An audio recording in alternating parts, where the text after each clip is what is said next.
Good evening, ladies and gentlemen. And I also say good morning, good afternoon, and maybe, should I say good midnight?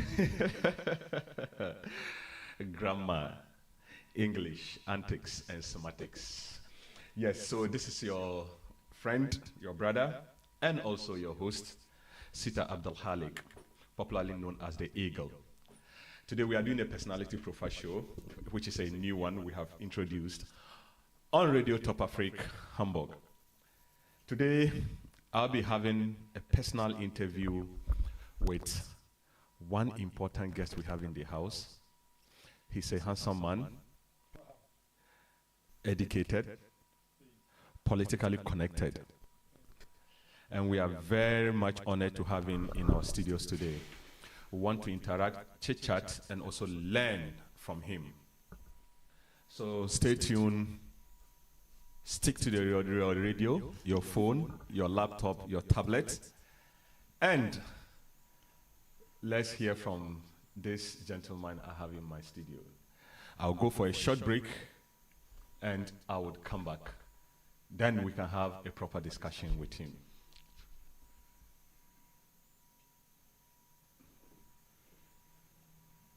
Fellows, you can apply Ghana passports here in our office, Vansbecker to say 15C. We are the U-Bahn station, Vatinal. You can also reach us per telephone +49 176 416 27723. Email us at info@aquaba-tours.com. Visit our website www.aquabatravelandtours.com.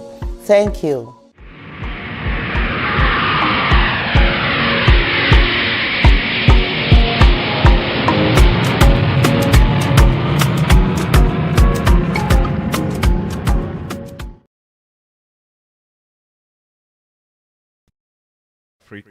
And I'm here, Sita Abdul Halik, the Eagle. Like I said, I have a guest sitting in my studio today, and I'm going to have a discussion. And it is all about him, okay, his lifestyle, what he has been through, what he has achieved, and all that we need to know about him. Yes. So, like I always do it, I don't introduce the person since the person is here. I always give the opportunity to the person to tell the world who he is or who she is, and then I can pick it up from there. Then I can ask the questions I need to ask and get all the information I need from him. Yes. All the information I need from him that I would get. Yeah. So, not wasting time. Honorable,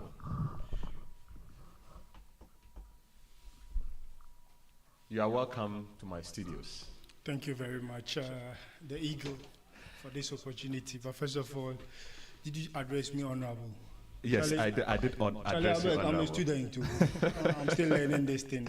To address me honorable, my bosses in the house are watching you. Yes, but you are still an honorable. Well, I'm privileged. Thank you. Yes. Yes. Thank you very much for this opportunity. It's great to be here. It's an honor to have you. It's equally an honor to be on this show. Haven't heard you say that this is one of your new introductions. So to be one of those people to pioneer this program, I'm very grateful for that opportunity. Thank you very much. TIMTOONI Progress is the name, like you said in your introduction. Yeah. Tamale boy, grew up in Tamale, schooled in Tamale.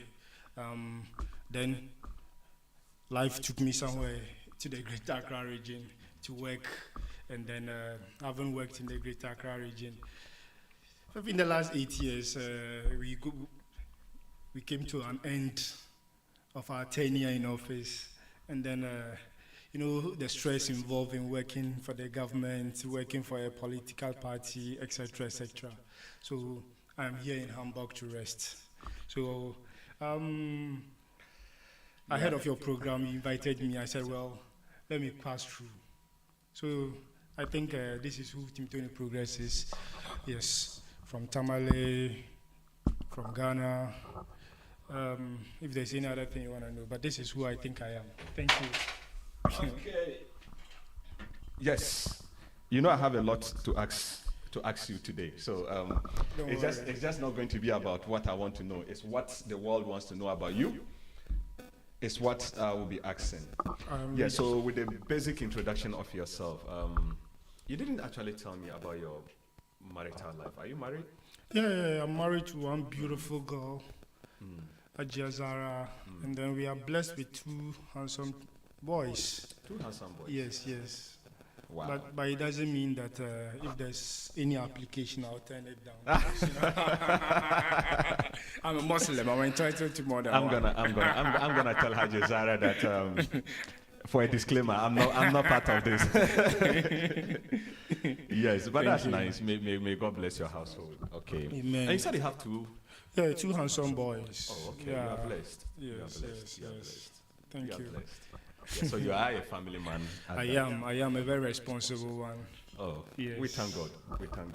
Yeah. So you just gave us call it a snapshot, but tell me. So when they say TIMTOONI, okay, how growing up from Tamale, right? Yeah. Like, which schools did you actually go to and academically? Yeah.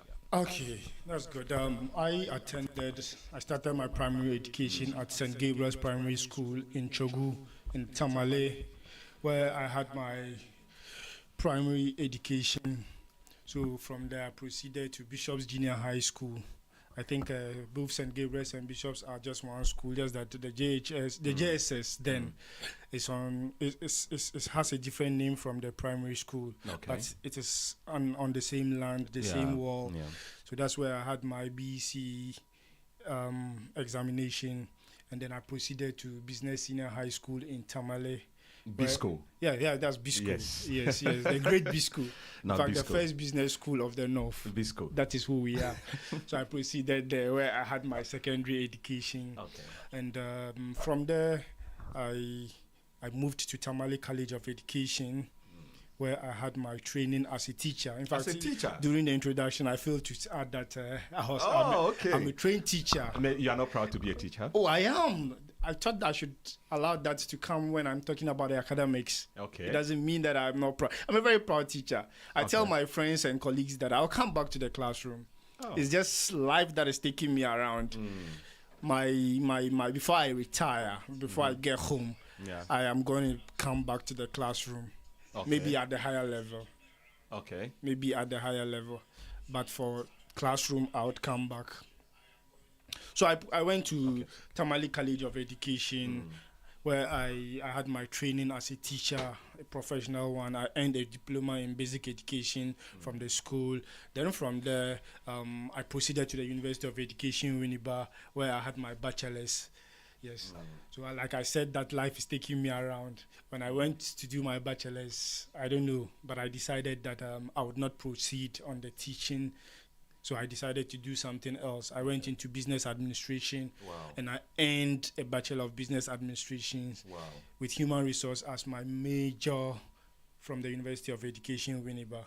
And then from there, I keep saying that life is taking me around. I found myself here in Germany, but not in this state. I found myself in Bamberg, where I did my MBA, Master in Business Administration.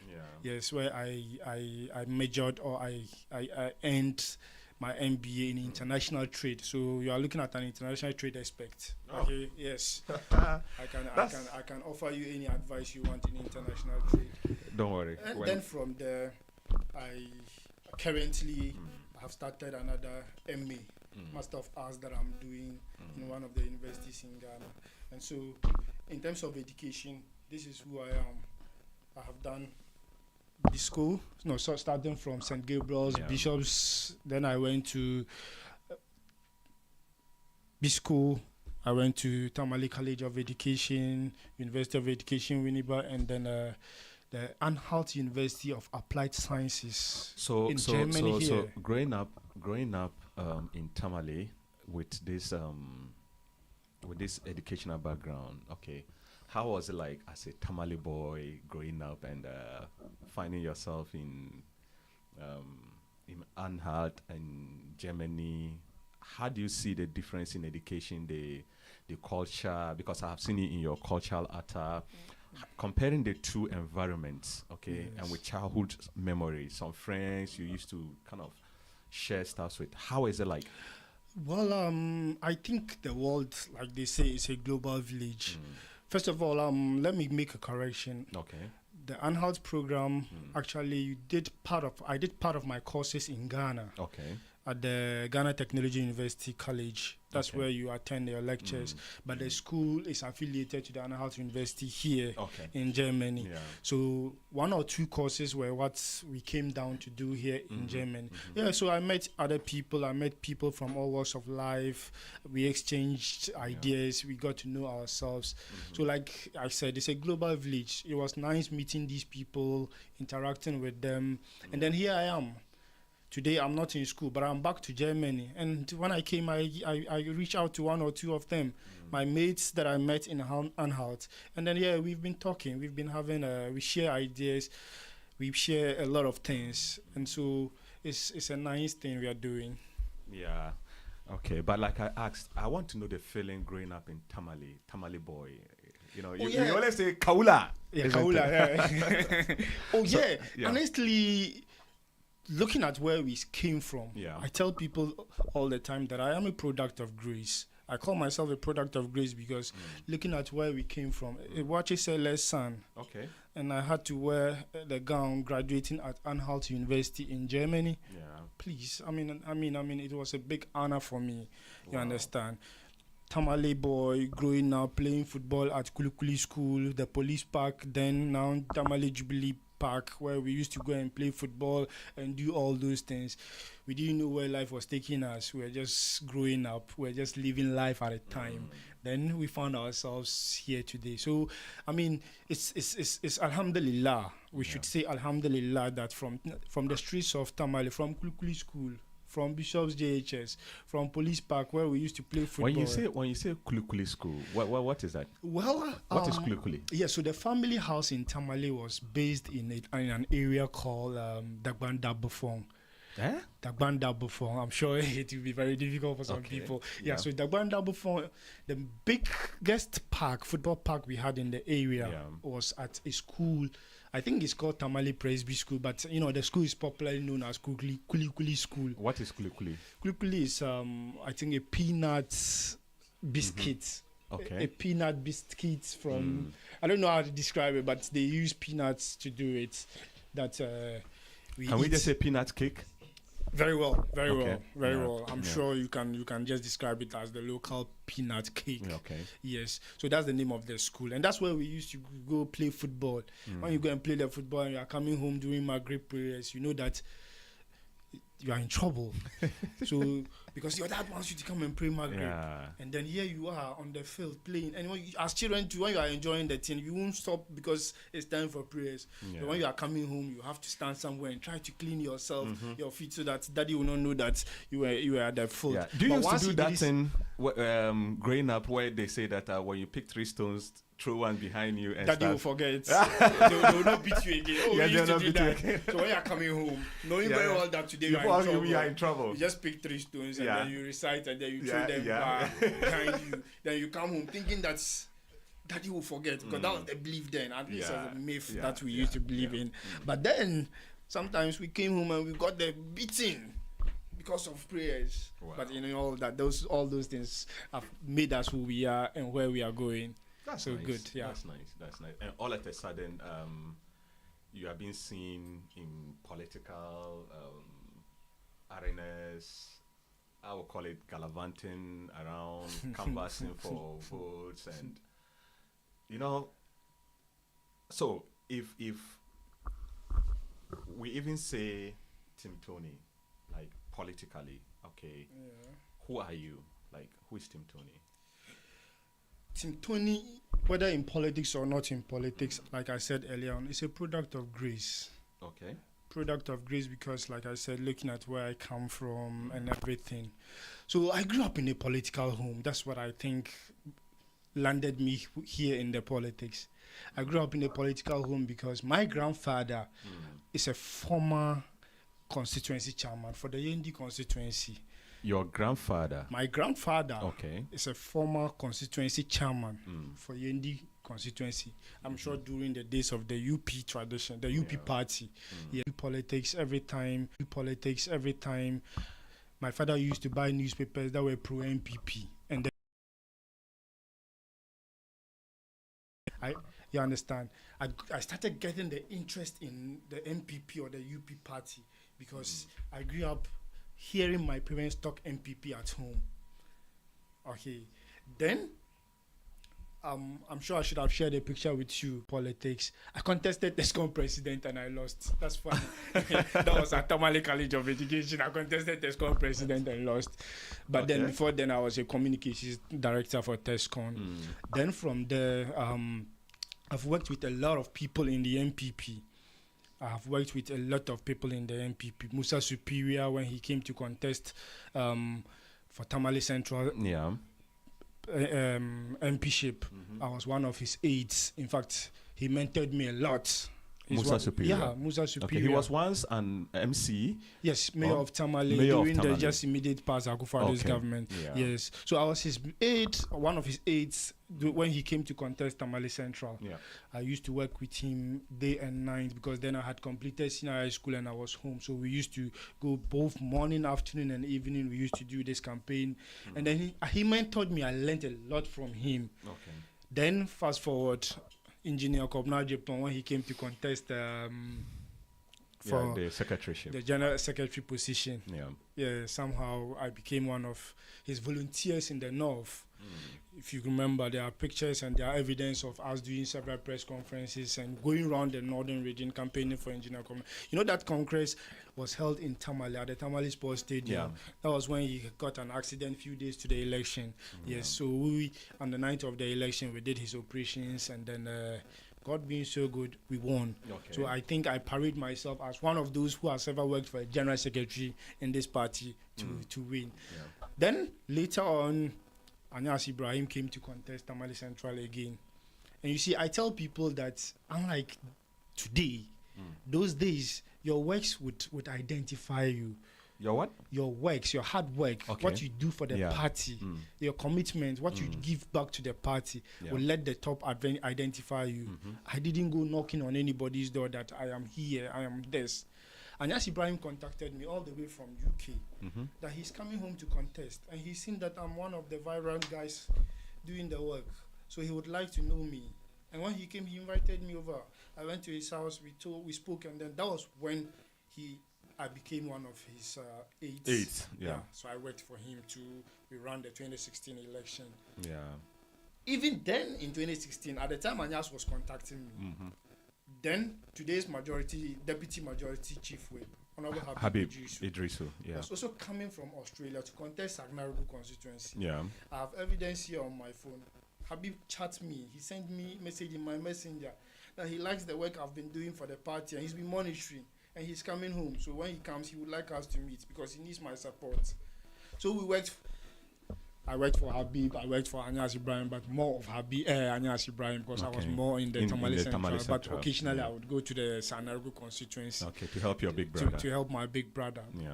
Also, I am a founding president of the Aliyu Mama Foundation or Aliyu Mama Institute.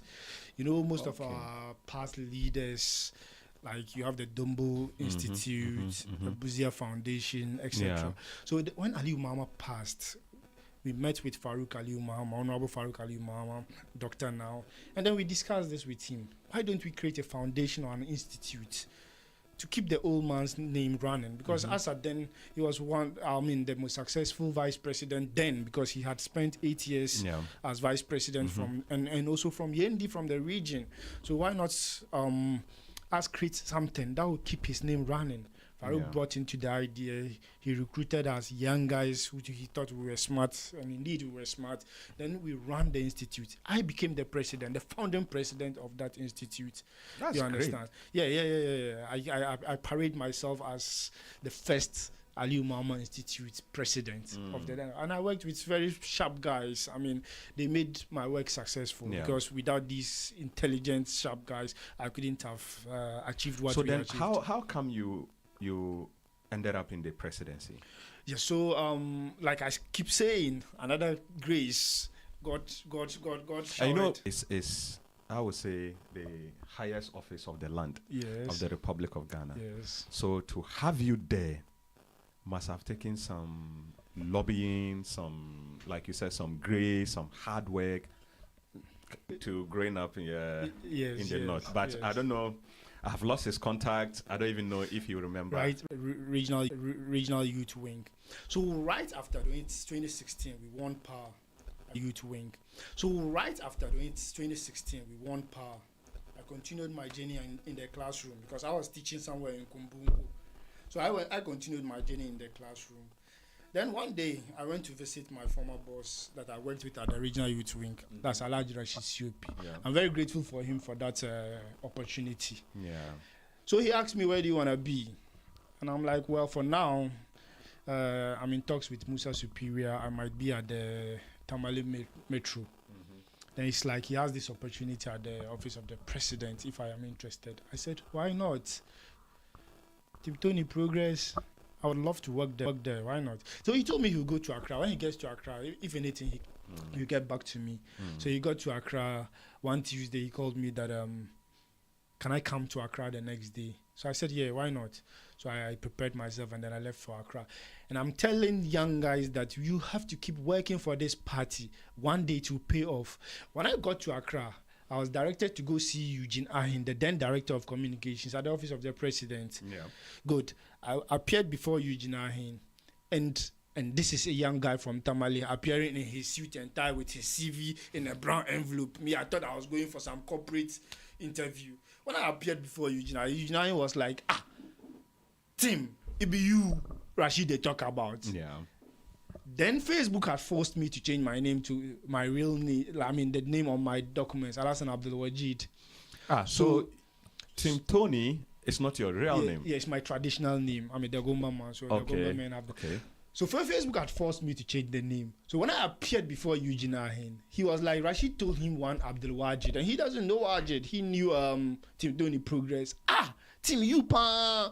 No. And this was a guy who had come in. Me, I walked in with my suit and then my envelope with my CV, thinking that I'm coming for a formal interview. Yeah. Charlie, it turned out to be boys. Eugene shook hands with me and was like, Charlie, sit down. Oh, you there? You are one of our soldiers. Charlie, the way we then you suffer for the streets. Charlie, no. There's no interview. Then he called somebody. And the person came up. Then he told the person to take me around the Jubilee House. You have been hired. That is how I got the Jubilee House. Rashid gave me the gig. Yeah. I appeared before there.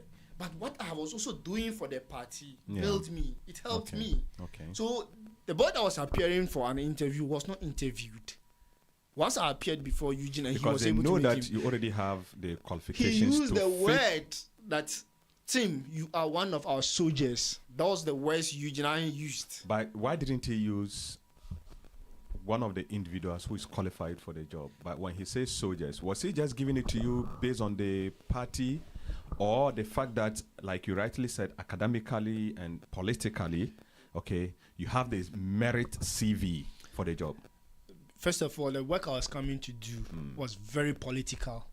So I was already qualified for it because it was a political appointment. That is why. That is my point. That is why today, a different government is in power, and I'm not at a presidency because I was doing a political job and I was qualified for that political job. Okay. But aside that, after taking me around and everything, when we got back to Eugene Ahin's office, he asked me, "Did you come with your CV?"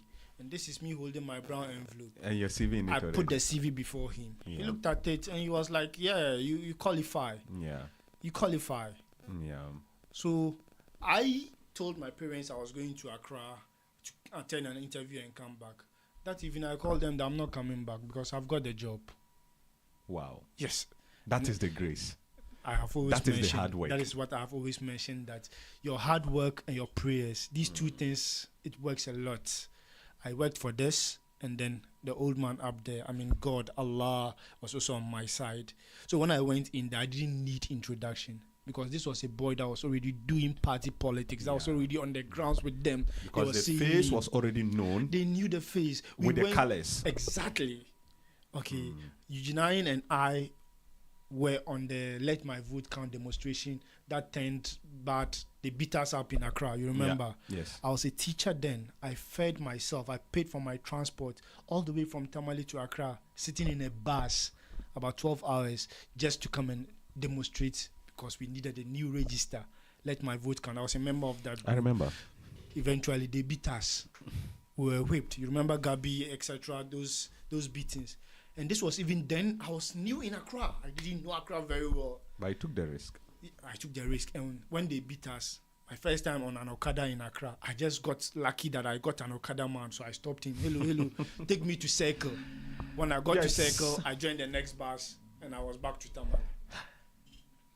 When I got to Tamale, my mother was like, he heard what happened and she was waiting to see whether I'll come back.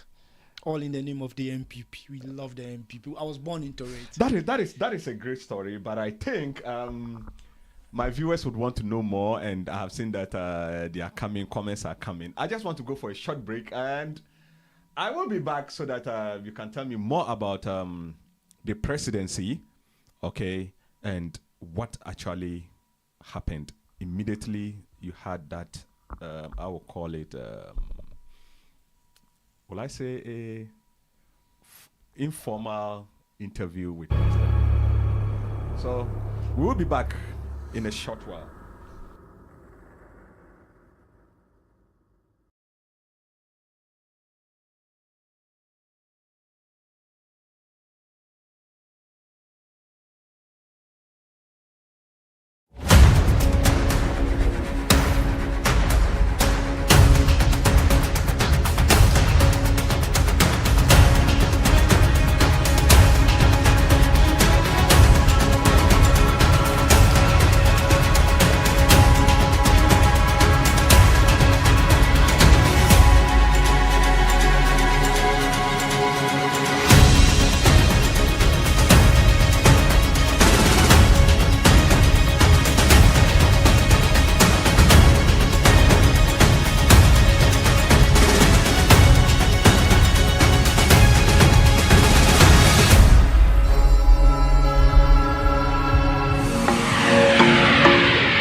Greetings from Hamburg. My name is Teresa Edu from Akwaba Travel and Tours Hamburg. If you want holiday packages, you are free to come to our office. If you want tickets all over the world, our ticket sales is global. You can also follow on us for visa services, and for our Ghanaian fellows, you can apply Ghana passports here in our office, Vansbecker to say 15C. We are the U-Bahn station, Vatinal. You can also reach us per telephone +49 176 416 27723. Email us at info@aquaba-tours.com. Visit our website www.aquabatravelandtours.com. Thank you.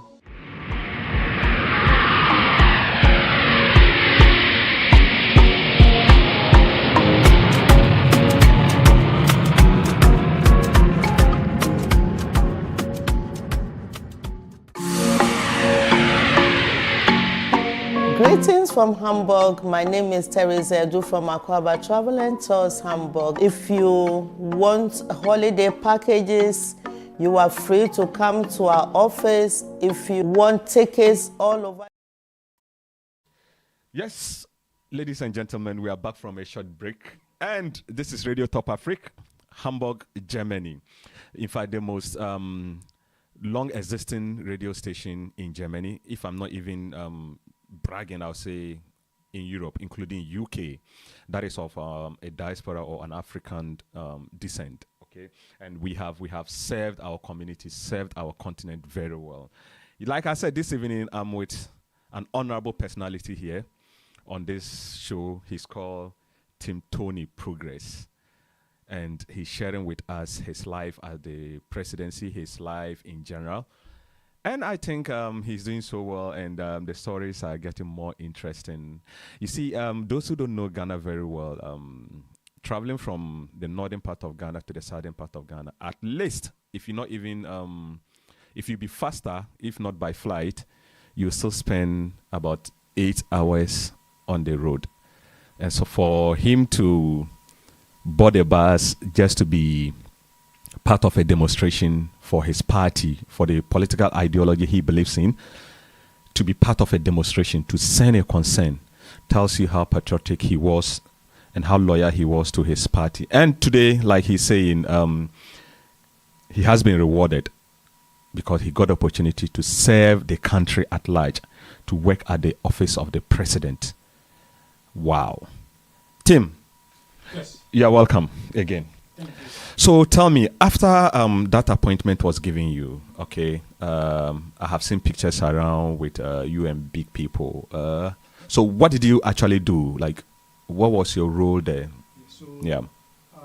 during my the first 4 years of President Akufo-Addo, I was at the office of the Communications Directorate, or let me say the Bureau of the Communications Directorate. Okay. That's where I worked. And then I was an assistant technical officer for that department. So I Okay. worked directly with Eugene Ahin and many other people. Then, God being so good, we went for the 2020 elections, we won. And then this time around, my big brother, Alhaji Fawaz Aliu, was appointed Deputy Chief of Staff. Okay. I was very grateful for him. Yeah. Out of the brilliant and sharp guys in the north and in Ghana and in the party, I was one of the few people he appointed as his aide. He gave me that honor. Alhaji Fawaz, wherever you are, I'm very So grateful. those who have the opportunity to see the visuals we are posting or we are streaming, I have just posted a picture of he himself and Alhaji Fawaz, the former Deputy Chief of Staff, yes, at the Office of the President. Yes. Which I know currently he's the Chief of Staff At of the office of the the former former President. president. Yes. Yes. This language is actually something that we need to look at it. Yes. Former and also Office of the President and Yes, stuff like that. yes, Okay. yes, So he's yes. currently Yes. the Chief of Staff Yes. for the former President. Yes. Okay. Yes. Okay. So Yeah. I was very lucky. Yeah. I mean, I know we have a pool of sharp guys, intelligent, smart, etc., including myself. But you were honored. But I was honored to be selected. So every day I say a prayer for Alhaji Fawaz Aliu for that opportunity he gave me. I am grateful. That's I worked appreciation. with him for 4 good years as Deputy Chief of Staff. I was his executive assistant. Yes, the office came with a lot. Okay. The Which- good, the bad, the The ups good, and the downs. bad, the good, ugly, and then Alhamdulillah. So he gave me the opportunity. In the last 4 years, I was with him as his executive assistant at the office of the president. Yeah. And I'm still working with him as the aide Okay. at the office of the former president. Okay. So I am still with him. Okay. So you are still the aide to the deputy, No, to the former Deputy Chief of Staff. If you also want, you can say that I am the aide to the Chief of Staff at the current office of the President, Akufo-Addo's office. Get it? Let me take it again. Okay. I am the special assistant to the Chief of Staff of former President Akufo-Addo. Okay, I get that now. Do you understand? Okay, So so I am with you are him. still holding that position. Yes, I'm still with him. I'm still his Okay, assistant. Okay. We are Okay, working. so it's just that the official positioning has changed. has changed. He has been Okay. elevated, but in opposition. Okay, to a former president. He has been elevated because he was a deputy chief of staff. Today he's a chief of staff. Yes. But the demotion is that he's now in opposition. So he was for the president. For the then president, yes. Yes, and now he is for the former president. Former president. Yes, That is okay. what it. So Okay. so he also Yeah. gave me the opportunity. I worked with him for 4 good years, and we are still working. Yeah. He contested primaries in Zabzugu. Zabzugu. Yes, the Zabzugu constituency. What is Zabzugu? Or what do you mean? Okay, it's a constituency. It's a name of constituency in the northern region in Ghana. Okay. So he contested. We won. We went and campaigned. We won the primaries.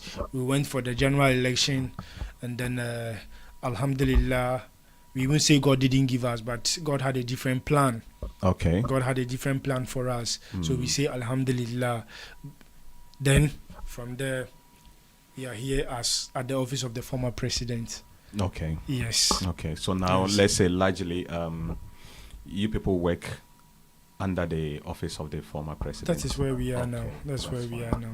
That's fine. So those still watching on Facebook, YouTube, and the rest that can see the visuals. My producer is just rolling pictures of Tim and his boss and other party officials on campaign. I see you wear a very beautiful MPP T-shirt. What is that written on it? The new what, Zabzugu? Yes, we're proposing the new Zabzugu. We're going to Okay. take Zabzugu to the new level or the next level. Okay. Unfortunately, like I said, Allah had His own plans. Oh, okay. Yes. So you didn't win that seat. We didn't win. Okay. Yeah, so this picture, I think I want to just make some few comments, or I want us to discuss it a bit. Okay. Those watching, you can see a picture of a white pickup. Will I say stuck in mud, Yeah. and they're trying to get it out. Yeah. And I believe you are the one in the red shirt. That is me. Okay. And that is the road to Zabzugu. No. Okay. This is one of the roads in the communities Okay. in the Zabzugu constituency. So we had left the next a community, and we're going to the next community, and we didn't know that the road ahead was that bad. So unfortunately, when we got there, the first vehicle was able to cross, but this was the vehicle I was sitting in. Unfortunately, when this got into the water, it got stuck. So I have a question there. Okay, so what is the state of that road now? We should be asking the current MP and the current government, because they have the mandate to do what they can do. So there's a DC in the constituency. Okay. There's an MP in the constituency. There's a government in place. And was it part of your plans or the part Exactly. of, If to we work had hard won work on it? power and we had won the seat, this thing would not. I mean, it would have been a priority. By now, we would have been making efforts to work at it. I don't know what the current MP and the DC is doing. But of course, this was one of the reasons why we went into the constituency to contest. Okay. Because we wanted to bring development to our people. That is the essence of politics. Okay. So I'm just playing a video and just showing some pictures. I don't know whether you were exhibiting your teaching skills here. What were you actually doing? Yes, so we're campaigning in a community. I think this was Korle or Nakpale. I'm not sure. These are no communities in the constituency. So here, I was tasked to come and display the ballot sample and teach the people or guide the people on how to vote on the D-Day, how to vote, how to fold the ballot paper, and how to drop it into the ballot boxes. So this is me here telling the people or teaching them, guiding them on how to cast their ballot, how to fold the ballot paper, and then how to So you were teaching them how to cast their votes That's as me. part of the campaign. Of course. Okay. So meaning that you people really combed the constituency. You were on the grounds just like any other party soldier would do campaigning. So meaning that you were not just at the presidency, but you had the opportunity again to come down to the grassroots to work from where you actually started your humble beginning, right? Exactly. Okay. Most of the time, we spent less time in Accra. More of our time was in the communities. We did a lot. There was no community in the Zabzugu constituency. As for 2024 elections, there was no community in the constituency that we didn't visit. I also saw pictures of you in my own constituency, okay, and my good friend's constituency, Manaf Ibrahim's constituency in Kumasi. Yes. What were you doing there then? Manaf Ibrahim is my big brother, a friend, and then we've come way back. I mean, I knew him way back when he was working with Dr. Mahmoud Baumia in opposition. Okay. He and Kobna Boydo and co. Like I keep saying, because of the hard work we do, they identified us then. Okay. And then they created a small group where we were working for Dr. Bawumia. So I knew Kobna Boyde and Manaf Ibrahim then. So of course, I've always supported his political ambitions. When he wanted to contest the first time, I was all for him. Unfortunately, whatever happened. Then, in 2024, he was contesting. I did go there to support him. I was very happy when he saw me. Yeah. Yes. That's nice. So I did some. Yeah. So the other constituencies that we did see you, was it that you were doing a national campaign or part of the national campaign team, or you were just choosing and picking between friends to go help them in their campaign? I am a party boy. Okay. I am a party boy. So I always want to work. I always want to be everywhere. So I did a lot of constituencies, even in 2024 that I was more interested in the Zabzugu constituency. There is no other constituency in the northern region that I didn't go. I went everywhere. But were you with the northern region? Like, I've always been with the northern region. That is where I grew up. That is where my politics is. If I'm not in the northern, where else would I be? So how come when you look at the current or the election results of the past elections we went to, I would say the MPP performed badly. What happened? Because I think part of the complaint was people like you who were from the grassroots and actually emerged to higher positions never came background to help. But like I said, I have seen one or two pictures of you in constituencies within the northern region and even outside the northern region. That is why I'm actually dragging you to. Like, did you actually? So at this point, I don't even know what you're saying. Yes, what I'm saying is, it's just that you admit that I went beyond my region, my constituency. No, yes, I was in the so region. So maybe you were everywhere. choosing and picking friends, but you didn't work in the region where you actually came from. I did. How? Tell me. The immediate listen. Yeah. The last election we went at the regional youth wing. I was the chairman of the youth wing finance committee. The current regional youth organizer, Alhaji Gana Alasan, appointed me. Okay. So I have worked at the regional party level, but just at this time around, of course, I had a boss I was serving. Okay. So my most of my time was spent in the Zabzugu constituency, but there was no constituency, or there is no constituency in the region that I have not been to. And you knew their challenges. I did what I could do. Okay. I did what I could do to support. Okay. You understand? I mean, later on, I'll be telling you some of the challenges. Yeah, we don't have that much time probably to go into in-depth and some of the things. I just wanted to understand, and for viewers to understand, individuals like you who had the opportunity to go up. Okay.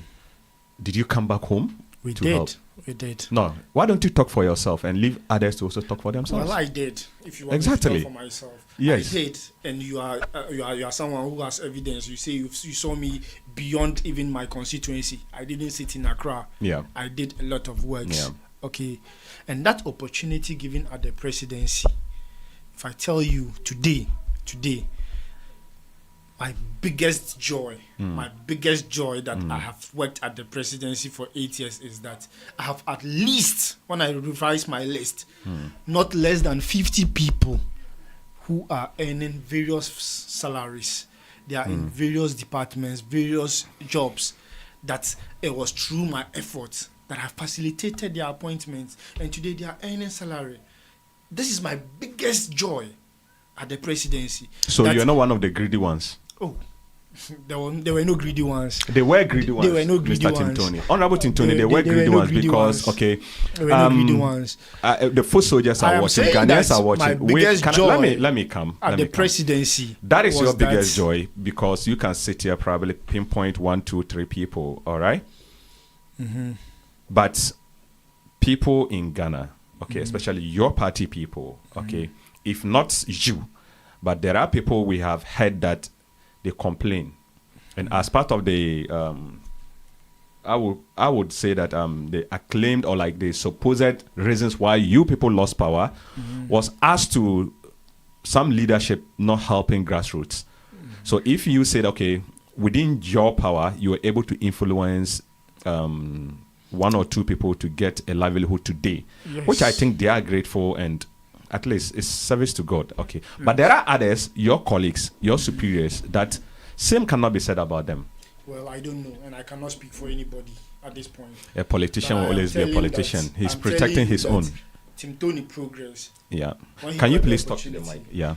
TIMTOONI Progress, when he got the opportunity at the office of the president, helped not less than 50 people. Okay, so before who we are even earning continue, salaries. I have people who got scholarships, even outside the country, to study through my little influence. Okay, I had people I paid medical bills for. Look, one of the highlights of my time. And that was a question I was actually going to ask you. Yes. Because I know that it doesn't come easy, all Yes. right? But I just wanted you to tell us, okay, when they say TIMTOONI was once an assistant or an executive assistant at the presidency, Yes. whether to just at the presidency, which is the Yes. highest office of the land. Yes. What were your highest moments? Like, yeah, your. So, like I said earlier on, my highest moment was helping people.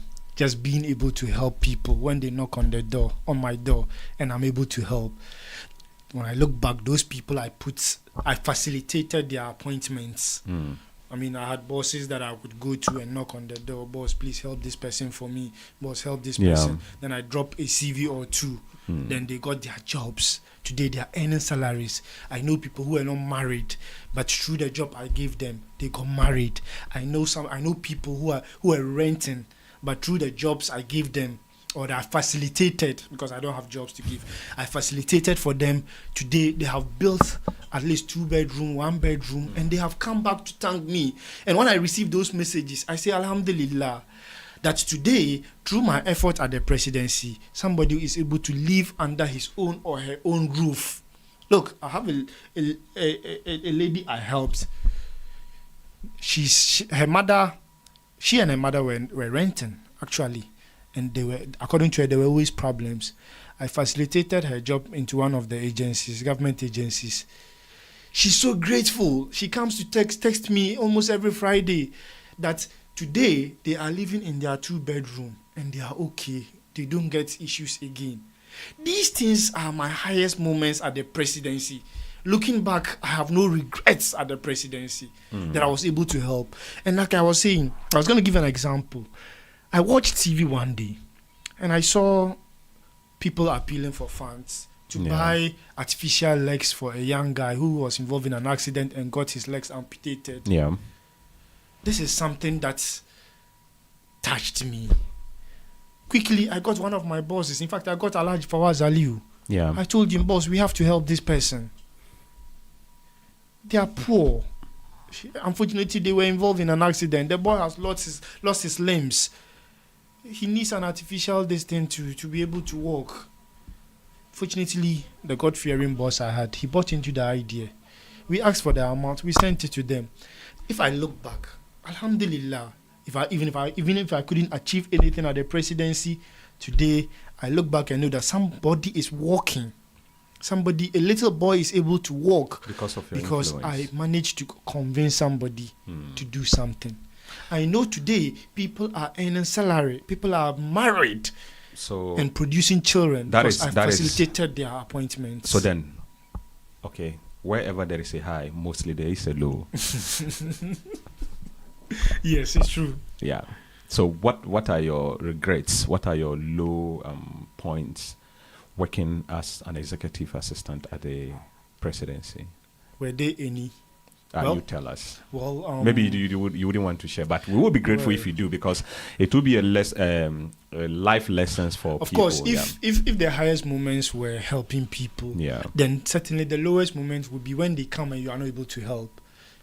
That will when you don't want to help or you are not able to help. When you are unable to help, and that's the mistake or there's a misconception. I would like to use this opportunity to clear. Yeah. A lot of people think that once you are at the presidency, you are so powerful. Like everything you want, you control. It's the highest office of the land. You command the skies and then they fall down. Unfortunately, like I said earlier, some of us were just aides. We needed to get to people to get things done. I didn't have a budget. I didn't sign any document. I needed to get to people, so I used my network, the people I know. So when you come for help and I'm unable to help you, maybe my networks have failed me. Okay, but not because I am holding it. Like I have appointments lying on my desk. Then they come and I am unable to help. I refuse to help. For what reason? What am I going to do with them? Am I going to toilet with the paper? No! It is for people. Help people. So my lowest moments are the points when people called on me and I was unable to help. I wish I could help. But you knock at your networks and you are unable to help. Let me narrow it down here. I saw this and I think I posted it, but on a second thought, I think I want to discuss that. Okay? And don't mind us. You know, we media people, okay, we have 1,000 ears and 1,000 eyes. We see things.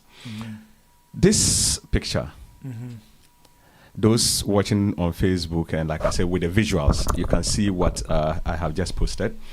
It is an MPP designed cap with TIMTOONI progress written on it, fully embedded, with party colors. Yes.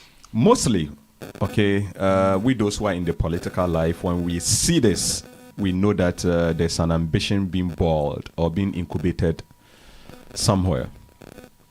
And with all that you have said so far, I want to ask you, Mr. TIMTOONI, do you have any intention of running for any party or office? With this as a clue you have given me. Why would you just see a picture of a cap with somebody's name and party colors, and all that comes to your mind is probably he's running for an office? What if I just love the party colors, and I love MPP, I love the colors, and I just did this to wear? No.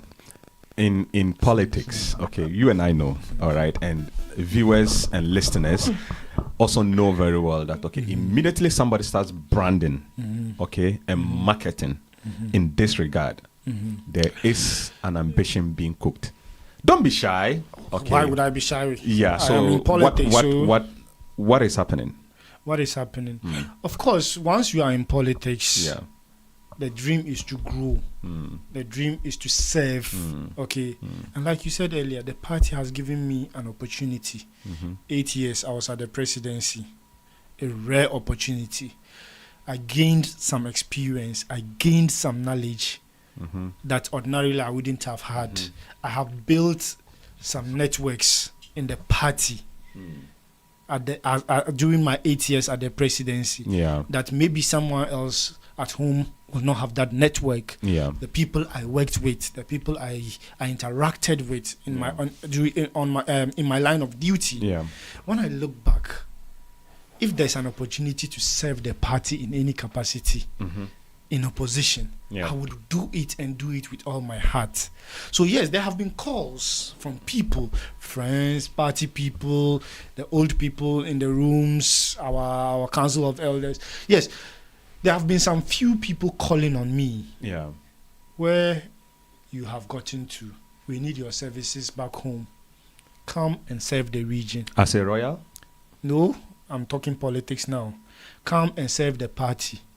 So, of course, we are also considering what they are saying. We are in consultation with those who matter in the party. So you are running for a position. The stakeholders. And so if we are done with our consultation, which we are almost done, and it's looking favorable, we would declare our intentions to contest. But I think that for now, I should focus on who becomes my flag bearer. The party, I would come to that. The party has rolled out a timetable. Yeah.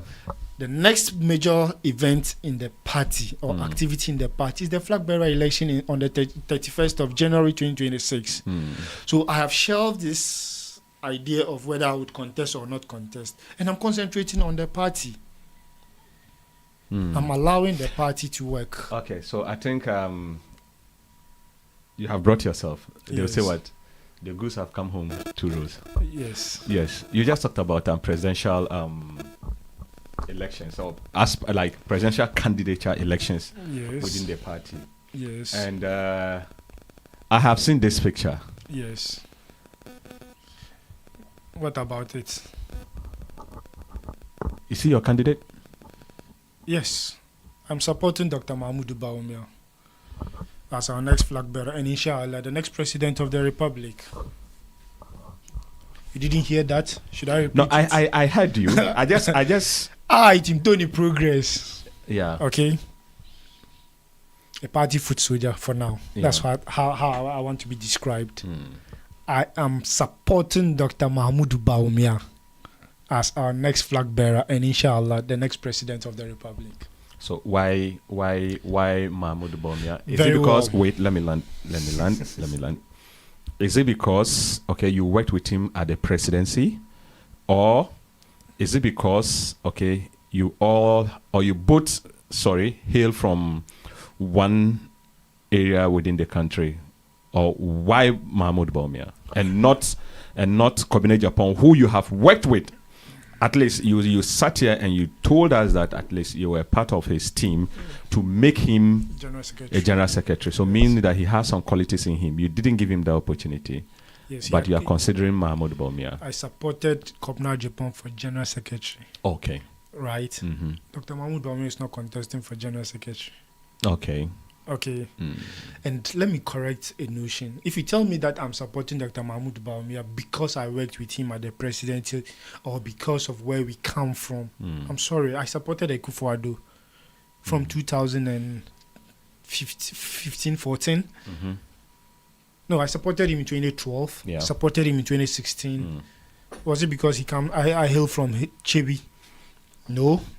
And then I hadn't worked at the presidency before, so it wasn't because of. I think Dr. Mahmoud Bawumia has marketed is a good material. Okay. He's the most marketed among all those contestants. I'm not saying the others are not competent or cannot be presidents, but I mean at the moment what we need is a leader like Dr. Mahmoud Bawumia, visionary. You all know that. In all honesty, he has been the most impactful vice president in our republic. He has been the most impactful vice president. He championed a lot of projects, a lot of initiatives where his brainchild that he brought into the governance of Akufo-Addo. Okay. Aside that, on the political scene, he's the most marketed candidate. He has been on the ticket since 2007 or 8. So with all these things, we can't gamble with our future. And 2028 presents us with an opportunity where the NDC will be folding a new candidate, and that new candidate will now be marketed. So why should we also go and start on the same level with the NDC when we have an opportunity to bring someone that even 2-year-old, 3-year-old children outside there? When you go to Ghana and then you ask every child. There was even a video that was trending that they asked children who is the vice president now, and then they mentioned Dr. Mahmoud Bawumia. So, looking at all these things, please, we cannot gamble with our future. I mean, even 8 months in opposition, some of us are feeling it. All of us are feeling it. They are being chased around, etc., etc. So is that why you are being chased around? Is that why you are in Germany? Please, I didn't sign any documents. I cannot be chased around. I'm going back home next. Yeah, that's just a flip Next side. month I will be home, and when I get home, I'm going to go back into the north to campaign for Dr. Mahmoud Bawumia. Okay. I'm heading home just for this purpose. But for Dr. Mahmoud Bawumia's election, I still would have been here because I mean there's still more to rest or more to do here. Yeah. But then I want to cut my distance short, get back home, support this cause, and make him the next president. Are you sure you are not whipped by your boss? Okay, the former deputy chief of staff, or the former president? Are you sure you are not whipped in line to support Dr. Mahmoud Bawumia? No, I am not whipped. To even be fair to these two people you have mentioned, because of where they work today, they are not even allowed to show their colors. Yeah, so that is why they are making you show your colors. No. So I don't know who they are supporting. That is why they are making you show their colors for them. I think they are supporting the MPP. They are for the elephant, but I am for Dr. Mahmoud Bawumia to ride the elephant to the Jubilee House. So I can't speak for them, but I'm telling you on authority that I have not been whipped. I am 18 and above. I have conscience. I have been in this politics for a while, and I have measured and weighed all the candidates contesting. And at the very material Honorable moment TIMTOONI, now, what we need is Dr. Mahmoud Bawumia. do you think he can win the elections when given the opportunity as a presidential candidate of the Patriotic Party? Inshallah, he is the next president of the Republic of Ghana. But he and your bosses, your direct bosses, all right, ran a government with you, okay, and Ghanaians were not pleased with that, and they voted you people out, okay. So what's new? What's new? So Because it's still, let me end my question. It's still the faces of Nanado Adodankwa, Dr. Mahmoud Bawumia, Fawaz Aliu Mama, and TIMTOONI Progress. It's not Fawaz Aliu Mama, it's Fawaz Aliu. Fawaz Aliu, right? Yes. Okay, yeah. It's still the same faces. Akufo-Addo is done with his presidency. Yes, so it's still the other faces. Today he is a statesman, so you can't bring him into this. He's enjoying his retirement. And I just told you that I cannot speak for Fawaz Aliu. And I'm telling you again that by virtue of where he works now, he's the chief of staff to the former president. If he shows his colors now, it will be misconstrued. People will read meanings. Akufo-Addo will be brought into the picture, etc., etc. Is he supporting Dr. Mahmoud Bawumia? He's working for the former president now. Is he supporting Canada, Japan? He's working for the former president now. That is who he is now. Tim. Yes, please. Yes, your party currently is having that challenge of who becomes the next flag bearership, and you have heard some of the unfavorable words being used against each other, okay, and also some of the videos and comments being said. In fact, I can gladly say that your party seems to be disunited. It is not strong. What do you think can be done differently to bring you all together, whether your candidate wins or your candidate loses?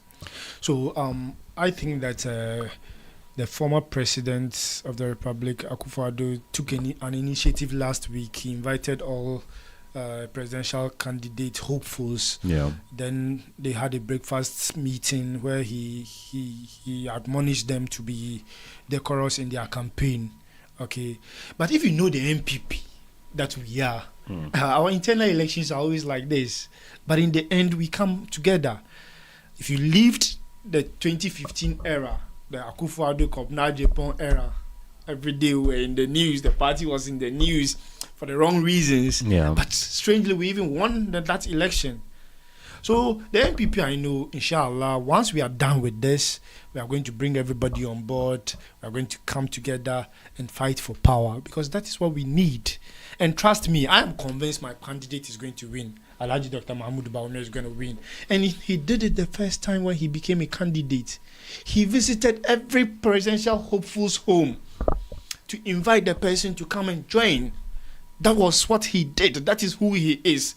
And I am convinced he's going to win again. And so if he wins, we are going to take the same steps. We would invite them. I'm very sure that we would go to their homes, we'll bring them on board. Come and let's salvage the MPP. The elephant is what we want now.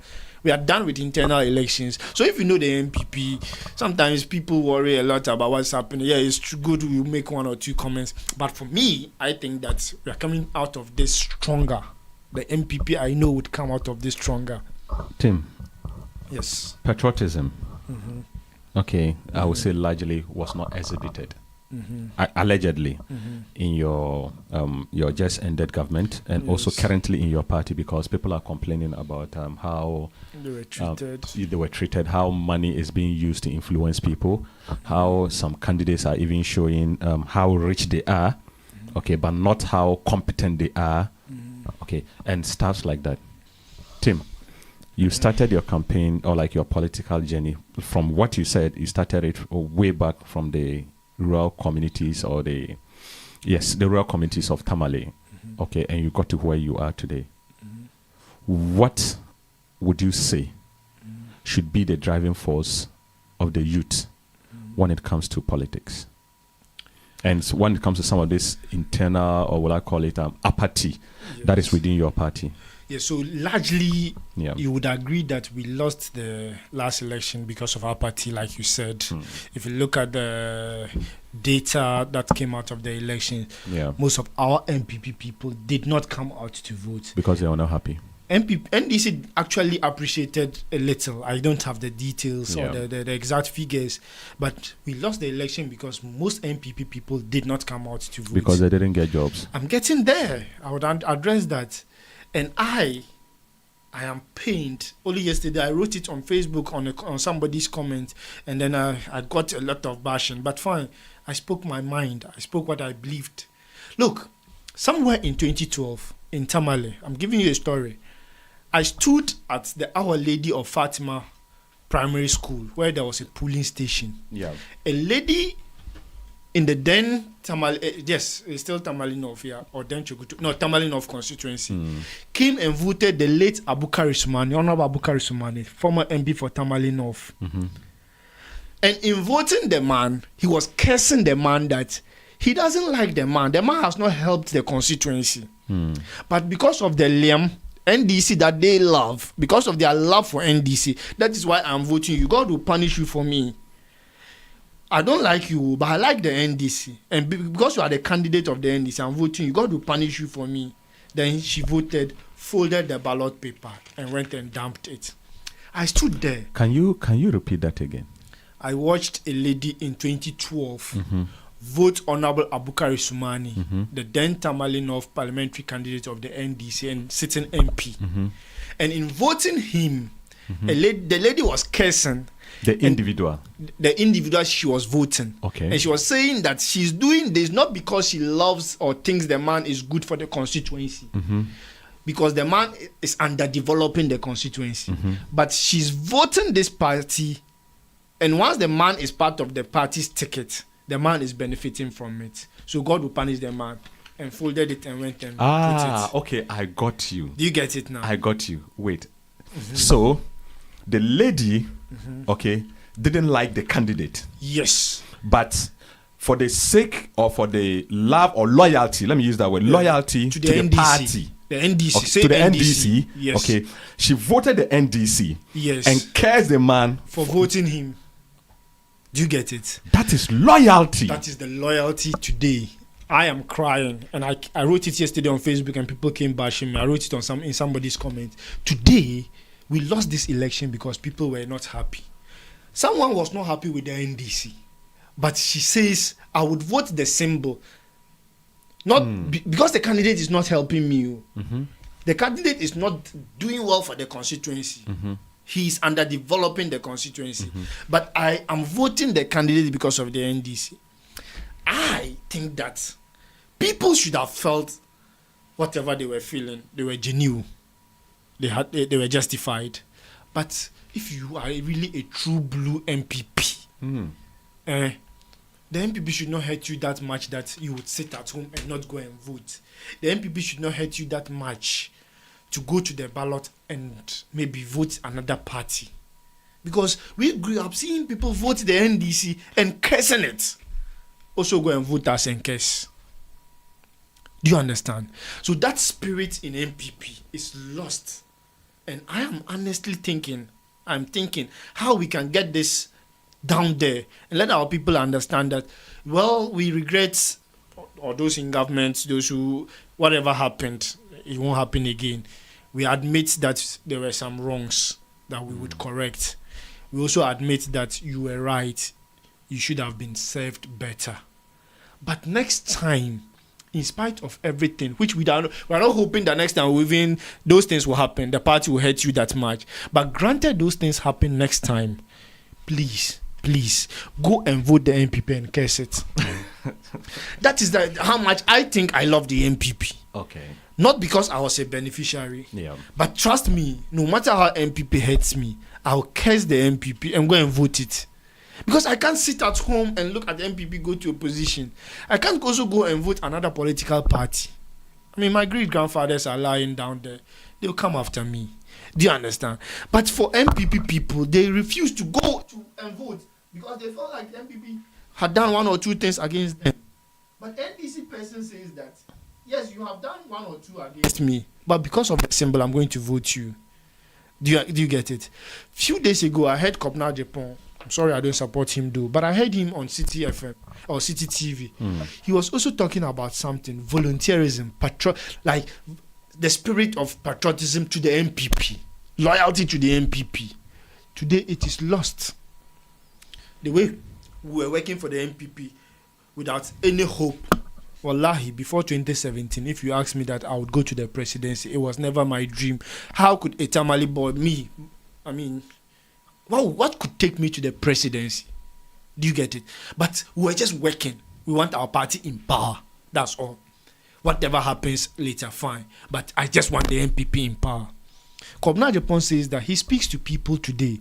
He speaks to party young people.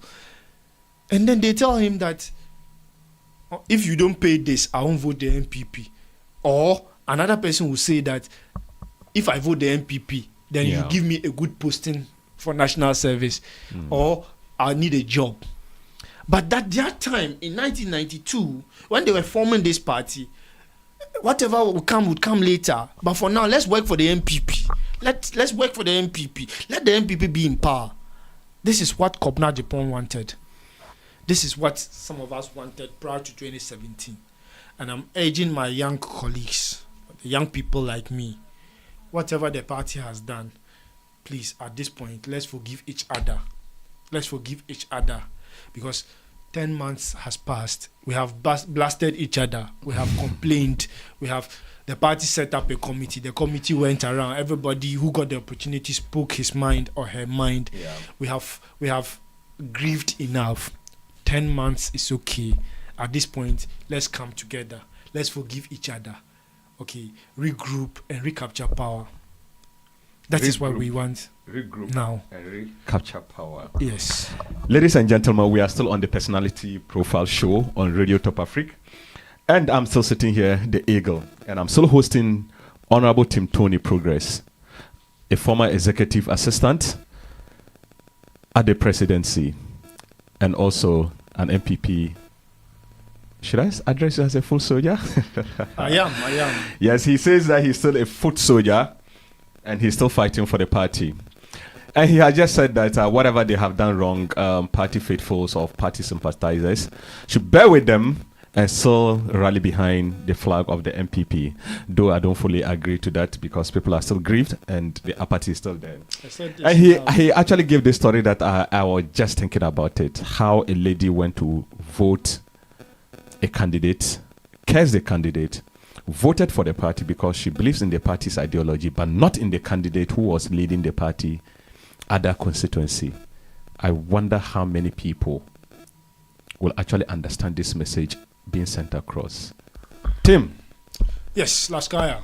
Before we actually leave these studios, I would want my viewers and listeners, wherever you are, if you can get access to any of our interactive platforms. I mean, the Facebook, the TikTok and stuff. You can just send a comment or a question. I just want to pick one or two.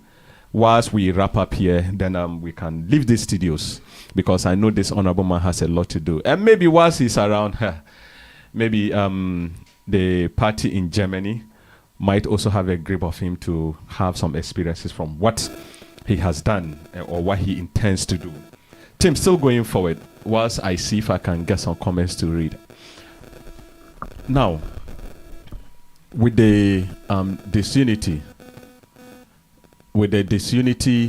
in your party, you have talked about patriotism.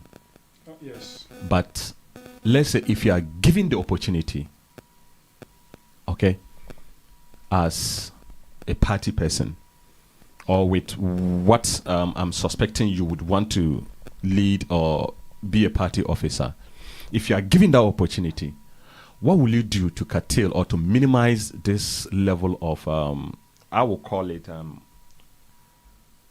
unpatriotic nature of doing politics, the insults and those lies and like you know what is actually happening. If you are given the opportunity, what will you do differently? How will you unite your front as a soldier or as a commander? Well, like I said, the senior people, yeah. The leaders of the party have already taken that initiative. Yeah. But we saw what the former president did. And then earlier on, I think Apia Menka also met with the leadership of the various presidential campaigns. Yeah. So as a young boy, I can only plead. I can only appeal to them. Yeah. The leaders and then the various campaign communications teams. Mine is to plead with them. Look, the MPP is all we've got. And just like I pleaded with our party people who were annoyed or angry with us, I'm also pleading with these people that, look, let's come together. Let's campaign based on what we can do for the party. What you are coming to do. What you do for Mother Ghana. Tell the people what you can do. Stop attacking each other, because we need each other at the end. Yes, like you said, sometimes I read some comments on social media, how we are going at each other, and I'm shocked. At the end of the day, how do we bring this person back? You that is also saying this, at the end of the day, how do you go bring the other person back? So I'm appealing to my colleagues. I mean, some of us are very young, and the MPP is all we've had. The MPP is all we have. I can say that, look, I mean, I went into the politics very early. Yeah. Yes. And so sometimes I'm having arguments on social media with some people, and they tell you that, but for politics, but they don't know that you have other qualifications that can feed you. Yeah. You understand? Yeah. But I'm fine. They tell me that MPP is all I have. Politics is all I have. I'm happy to be identified by that brand.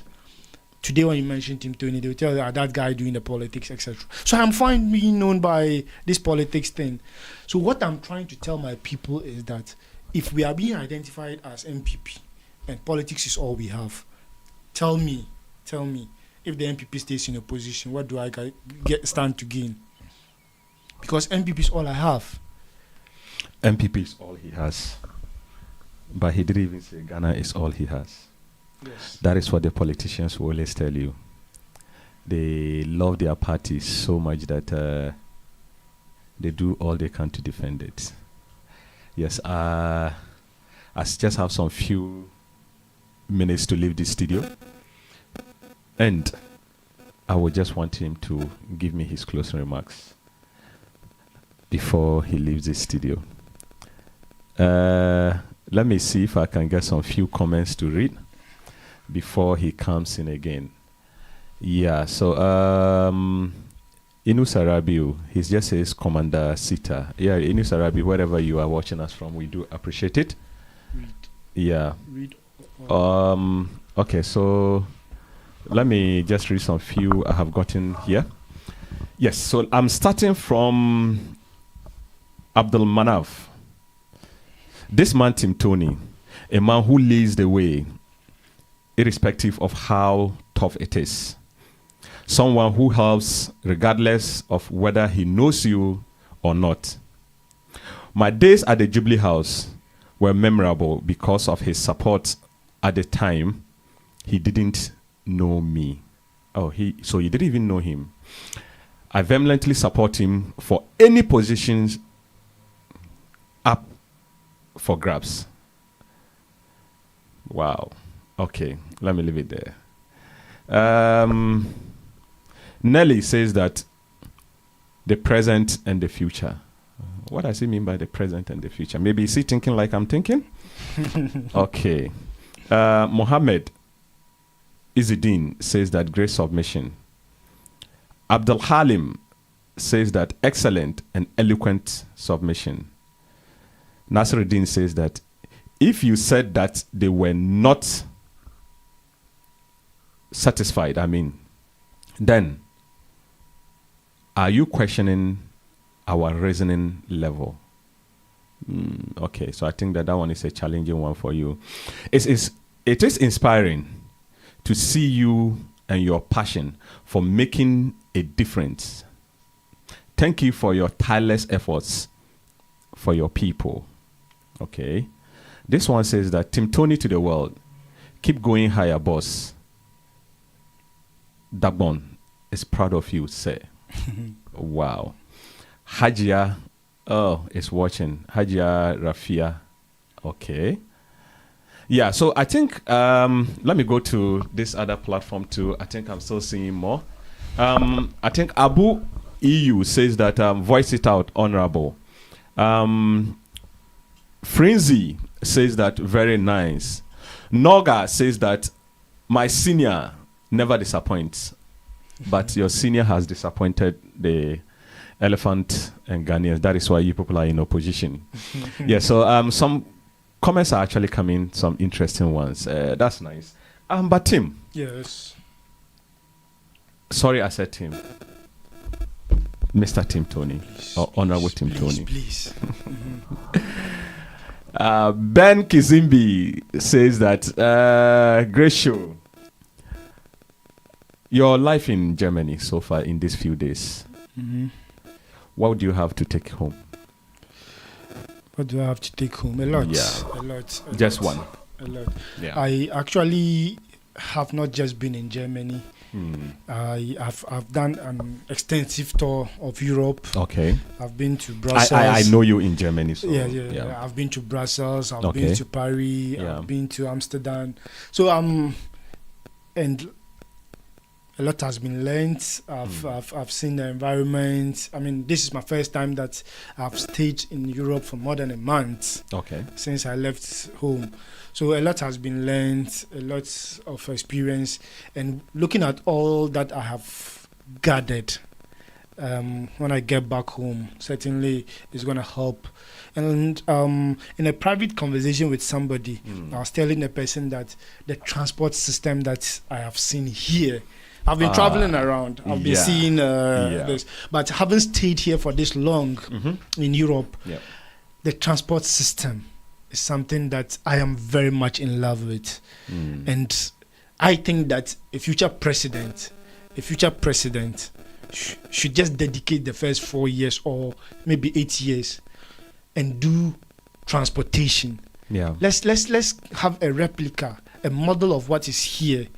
You see, Akufo-Addo came and concentrated on Free Senior High School, but he did other things. Yeah. He did other things a lot.